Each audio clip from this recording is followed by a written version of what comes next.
telepon, hawanin, hawanin. Hawanin, hawanin.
Hello.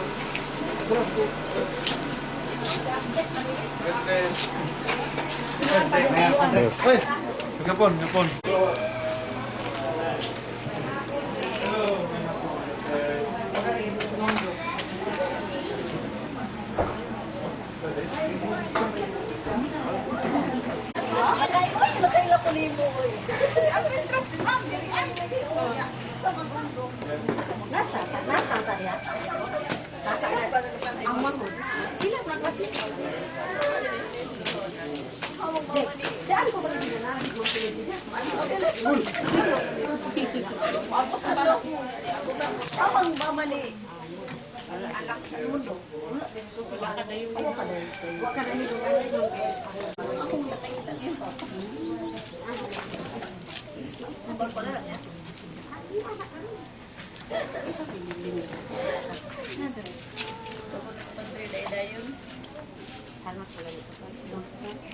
Lang yun may bawaan na parang.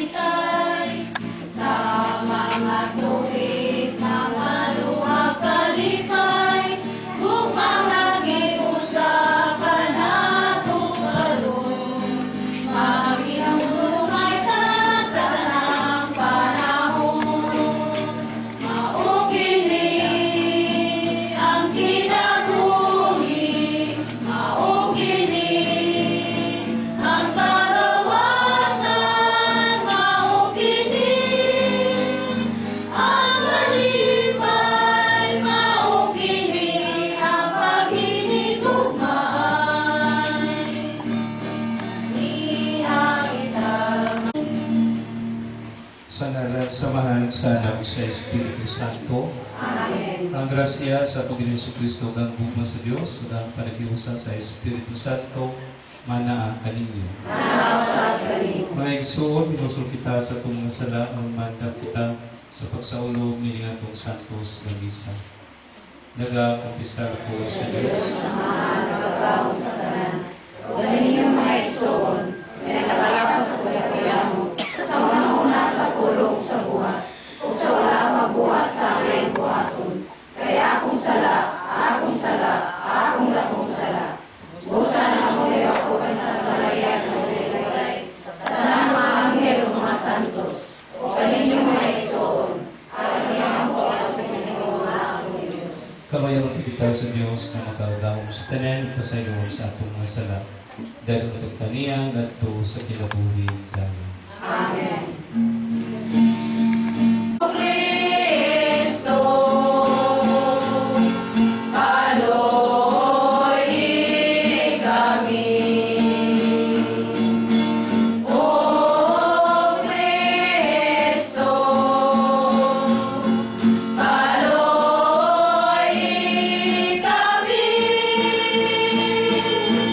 Oh, Ginoo,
kanamo.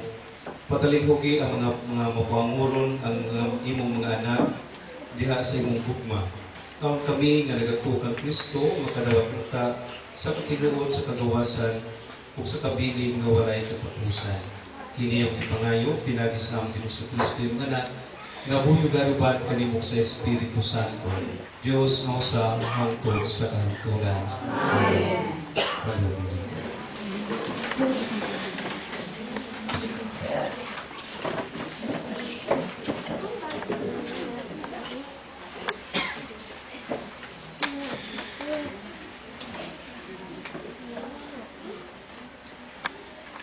Kinutlo gikan sa mga buhat sa mga apostoles.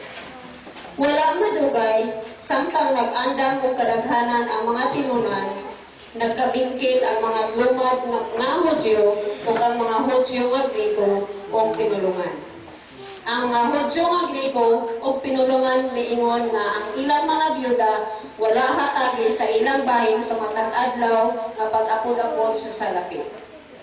Busa gitigom sa napulog duha ka apostoles ang tanang tinunan o giingnan. Dili maayo nga palabihon namo ang pag-atiman sa mga butang nga may labot sa salapi kaysa pagwali sa puno sa Dios. Busa, mga igsoon, pagpili ka mo 7 ka tawo, tihakan ninyo nga puno sa Espiritu Santo o sa kaalam. Ug amo silang tugyanan ni ining buluhatuna. Niining paagiha, makagamit kami sa tibok namong panahon sa pag-ampo o sa pagwali. Ang tibok pundok na himuot sa sugyot sa mga apostoles. Busa, gipili nila sa Esteban na puno sa pagtuo o sa Espiritu Santo, o si Felipe, si Picoro, si Nicanor, si Timon, si Parmenas, o si Nicolas, taga Antioquia. Nga dili Hudyo nga nakabig ngadto sa tinuuhan sa mga Hudyo. Unya gidala sila ngadto sa mga apostoles. Ug ang mga apostoles nag-ampo ug nagpandong kanila ang sa ilang mga kamot. Busa ni padayon pagkaylap ang pulong sa Dios. Ang mga tinunan dito sa Jerusalem nag-anam og kadaghan ug daghan kayo mga pari nga nanuo. Ang pulong sa Ginoo. Salamat sa Diyos.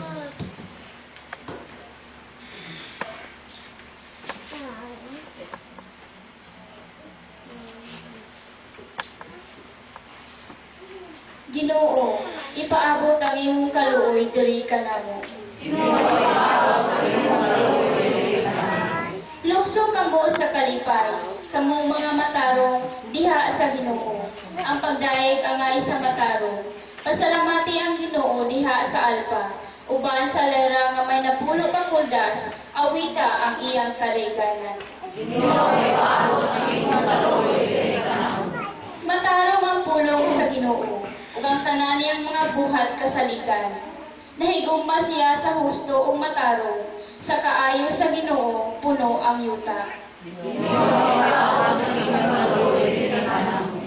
Tanawa ang mga mata sa Ginoo, gasudon kanila nga mahadlokon kaniya. Kanila nga naglaom sa iyang kaayo, aron luwasot sila niya sa kamatayon, ug gampingan sila bisan pa sa gutom. Ginoo, ipaabot ang imong kaluoy diri kanamo.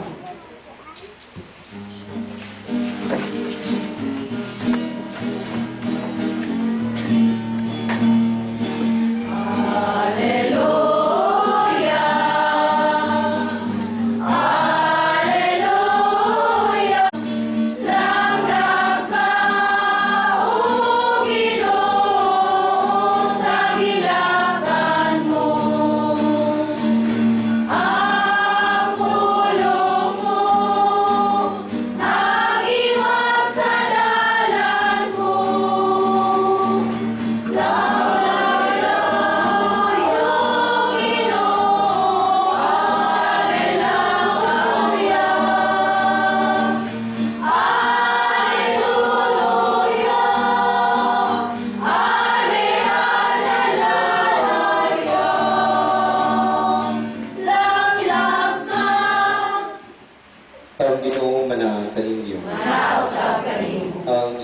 Diyos ng Ebanghelyo sumala ni San Juan.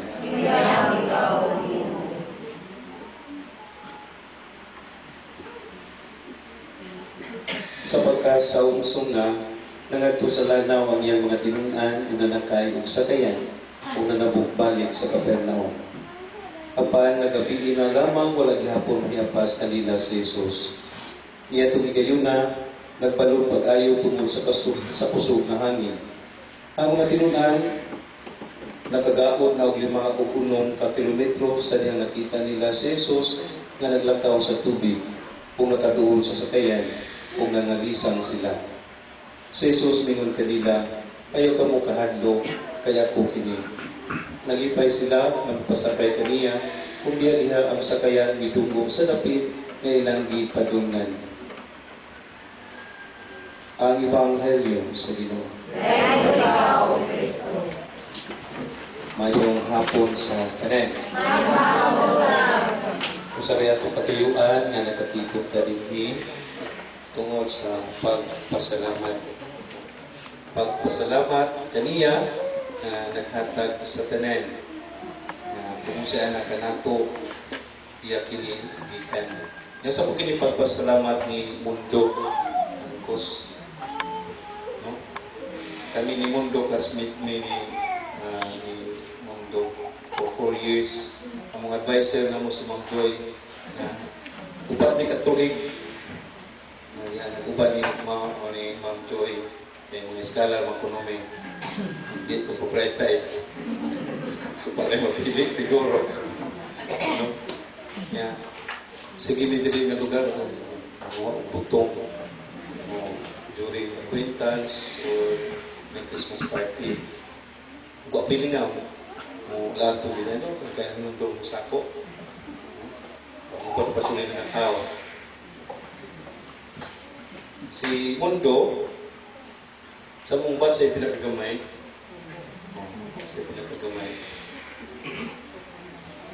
yan ay kanta na mo sa iya kung kay liit ni Mundo kung ay kanta na mo na yan usahay gara-garaan siya dili tungod kay walay pag-respeto tungod sa kasuod pa tungod sa kasuod yung usahay sa mundo unida kay gamay lagi siya pero kung atong tanaw ang kaniyat ko gamay is now a giant so makita na to ang kalambuan niya di lang sa iyang panglawas dili lang sa kahimtang kundi diha sa kasing-kasing no kaya kung ano yung dahon yung mundo nga mo kwanta siya mo kontak pa sa mga pas kay after graduation wala naman hindi mo ito makapilang mo kwan alumni siguro handok sa mga classmates siguro bugal-bugalan no wala na pero last year siya panawag sa mga classmate magpadala financially para makatapok-tapok kunomi no? Isa wala siya, no? Isa ipakita lang ko ng video na naglipay-lipay ng mga pictures, kalipay na niya, no? So makita na ito ba nga wala lang siya magtubo diya sa panglawas kundi diya sa kaalam mo. Kaya gano'n man, kini magong paghandom, pag-hinumdom, usa ka Diyos nun nga buhat. Di ba po kini ang commandment sa Ginoo para kanato? Di ba? Katong pagkuha niya sa katapusan nga panihapon, ingon siya buhat kini ang paghandom kanako. So mo na first commandment, ang kinahanglan kita kamaong muhandom sa mga tao nga nahimong kapahid sa ato nga kinabuhi. Kay ang paghandom, ang tao nga mahandomon, tao nga mahigugmaon. Kaya tao nga dili mahandumon, tao kinasiya nga dili mahigugmaon. Di ba? Kung kita ganito, kamo gani inyong nga malayo, nga di mo tawagan, wala ni communication, di ba mamagul mo? Hindi wala siya mahigugman ako. Di ba no? Wala ka dumdum. O talabisan kamo gani siguro, nga tao di mo niyo dumduman. Kaya nga naman, wala dili ninyo love. Di ba? So ang paghandom usa kini kabuhat sa gugma. Kaya nga naman, ang paghandom di lang sa una kung dili diha sa kasintasan. Sama sa kong gingon, ang tao nga mahandumon mahigugma. Kaya nga naman, sa may greatest commandment of God, gugma. No? Kung sa'yo makaluwas na to, gugma. Pero mo na sa kabutan, no sahay, atong malimtan pagbuhat kanang pulong na gugma. Usahay ka rin, namata, sa limbahon ng tanong. No, magkwarta. Ang ato din nga mga about sa mga religious activity, plastar kay tana, no? Kanunay, nagatuman tana, mga buluhaton sa simbahan, aktibo ta, no? Pero ang problema, nabatay devotion. Di ba? Sa inyo tanan, inimbahon, pero dili Diyos nun. Kaya naman, kung atong tanahon po, sa ipakita nila ni Kristo, sa iyang kinabuhi, ang ipatigbabaw is gugma. No? Mabitan usahay, lamurag-lain kita magina na bitaw, lain sa itong pamati, yung musimpat tao, yung natay katapan, yung itagan, lakaw ratag kalit. Uy, lakaw man ito. Ganahin mo. Di ba? Bisag asa ka. Sa simbahan, sa pamilya. So, importante sa pamilya. Ha? Sa pagkigugma. No? So, dahil lang kiniingon ito nga sa pagkinabuhi, di lang tayo nga nagtabang tani ini, nibuhat tani ini, kay murag natay gipaabot. Kung dili nibuhat ta, tungod kay nahigugma ta. Sa akong kuan, sa akong parokya, pag mga problema dito po, ay ganito, okay sa inyo. Mga palintil mo tanan? Halos-halos, okay, halos-halos. Na yung mga pamilya dito, doon, nagkaaway-away ang mga pamilya, kay, ano sa mga inundan, muhon ka sa iyo ta. Oo, muhon ka. Isa, wala kapadayan ka ng mga bambang, nagkalabay nila kupras. Oo, wala na yung pagrespeto sa ginikanan, wala na yung pagrespeto sa mga igsuon. Kaya naman ang nagpatibabaw, kining garbo, kining kahapog sa tao, kining kahapog sa tao. No? Kaya magsugod ka nito paghapog sa itong kaugalingon, magsugod po tako, kalisod sa ating kinabuhi. Diba? Nagtag mo sa may ilungdan sa kuwan, sa may ilungdan sa kalisod sa Pilipinas. Kaya kay pobre, di yun. Dagay po ng mga tao, di ba no? Hadlok mamupaambit sa mga bahandi nga kung usay anaa kanila. Kung imo, bisan na sa panimalay, kung sibaran mo, pero sa man, magsamok ang panimalay. Buntag pa sa'yo, samok na. Kaya mas paghapog ba yan, no? Ako, di lang sa bahandi, ako, diha sa pagkirelasyon, ako, diha sa panahon. Mama, sa mga mama, nanay pumigang si Ma'am Joy, silingan po Ma'am Joy sa orna. Ang mama, siya ako ng mama. Kaya nga naman, singgit, kaya kisa, wak matipusan kuwan. Dihigdaanan, way tubig, di ba? O maghugas, magluto, magtinukluray. Kung saan na siya, kakog na siya sa panahon. Kakog sa panahon. Kaya din bitaw ka mo paambit sa grasya nga anaa kanimo. Nagumamta na importante nga mapakita, mabuhat nato sa ato kinabuhi, ang makabato kitao